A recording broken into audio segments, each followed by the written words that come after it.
I gotta talk to you, homie. I gotta talk to you. I just finished eating at a restaurant that I thought didn't exist anymore, and it's called Friendly's. Friendly's was a restaurant that I used to go to when I was a kid. I remember going there after like baseball games back in Little League. My grandma would take me and my brother there. I had like one of my first dates ever there with my second girlfriend. It wasn't my first date ever, but like, yeah, like with my second girlfriend. I remember I kissed her at that Friendly's and that was closed. I just remembered it for whatever fucking reason when I was going to the doctor today. And then mom didn't make food. Mom and dad ate already, like they ate cheese sticks and left me like basically nothing. And then my brother and his girlfriend went out to a Mexican place, and I'm eating Mexican tomorrow with some friends. So I was like, shit. And then originally I was gonna go to Denny's because I have been craving Denny's for a minute. But then I remembered Friendly's. So then I drove all the way out here to the one Friendly's that's left in this area. And I'm gonna be honest, the food wasn't that great. The onion rings were fucking smacking though, I'll tell you that. The chicken tenders, eh. The waffle fries, they came with cheese. It tasted like real cheese. I'll give them that. It tasted like real cheese. Oh, but the Fribble. This bad boy.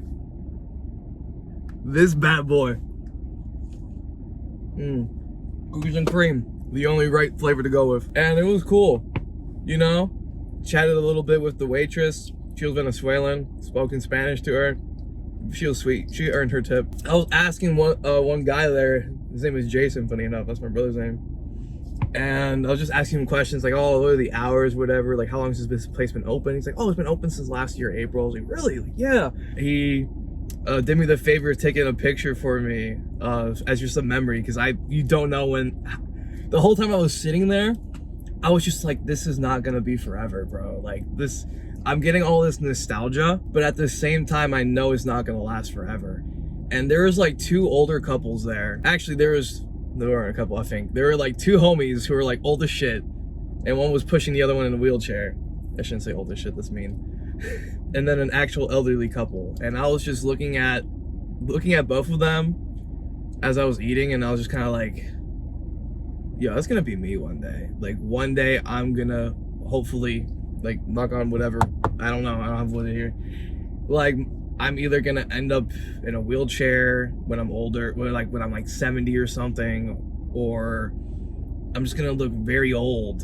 And it just kind of like put everything into perspective for me. And something I like to do whenever I go out to like a restaurant, especially when I go by myself, is that I don't like to be on my phone. I was only on my phone to message two old coworkers, just like message them like, hey, I'm doing good, I hope you're doing well, I miss you a lot, you know, just to let them know that like I still think about them. But other than that, I was just enjoying like the music playing. They played Michael Jackson, and I forgot how much I listened to Michael Jackson as a kid, like Bad, Thriller. Like I used to be so into his music, bro. Like a lot of my inspiration to like my artistry comes from Michael Jackson, believe it or not. And it was just, I was just present, bro. And at one moment I was looking across myself, because it was like one of those tiny little booths that are only for two people. Like one seat's for one person, and then across is for somebody else. And I was looking at the empty like seat in front of me, and for a moment I was sad. But then I was like, why the fuck am I gonna be sad for? I'm already happy. I'm literally reliving my childhood, enjoying a meal, being present with myself, enjoying my own company, and just being happy that this place still exists. And it might not be like the greatest quality, but motherfucker, it's real. It feels like home, and that is something you can't replicate. No matter how fucking fancy or how much money you spend, you just can't replicate that feeling. It comes from the soul, from the people there, and from the memories that are created there. I've said this in the past before, but I'm gonna say it again. Once you're able to be grateful for who you are, simply for who you are, not who you're going to be, not who you've been, even though you can add that in there if you want, it's just like a cherry on top, but the true core essence, the thing that actually means something in the grand scheme of things, is who you are right now and being grateful for it, bro.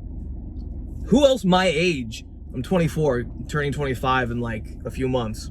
Who else of my generation is able to sit down and just not be on their phones for like the entire time they're at a restaurant? By themselves. Not many people, bro. Like, I'm just different. And I'm so happy that's the case. I'm so happy that I make these videos. I'm so happy that I write these newsletters. And even though I got nobody hitting me up and I don't have any big plans, or I'm not going to any big parties, or I'm not this big social circle or whatever like I've always wanted to be, bro, it's so peaceful. I got nobody to bother me, bro. Like, yeah, family bothers me at times or whatever, but that's really it.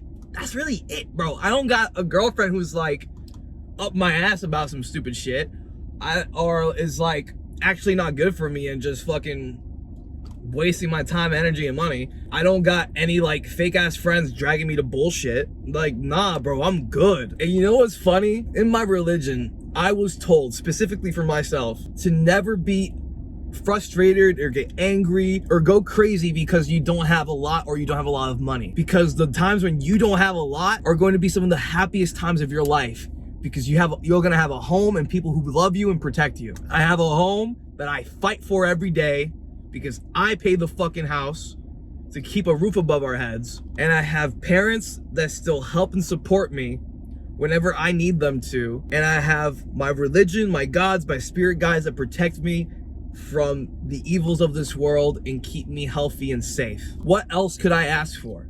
Everything else is just a bonus at this point, because I'm gonna get old one day, man. We're all gonna get old. Hopefully we get old. That's right.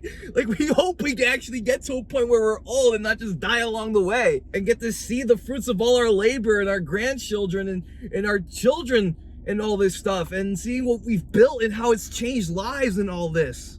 And then rest easy, knowing that you did everything you could. Not going down, but laying to rest without regrets. That's what the fuck we're here for. I really was better off on my own.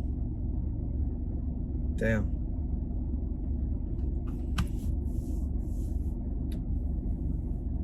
I love you, bro. I really do. You went through so much shit that you really shouldn't have gone through. And look at you now, man. I deserve this peace. And I'm not letting anybody fuck with my peace. You got me fucked up. All right, homie. Mine can save you or mine can end you. What are you gonna choose? I love you too, bro. See you on the other side, motherfucker.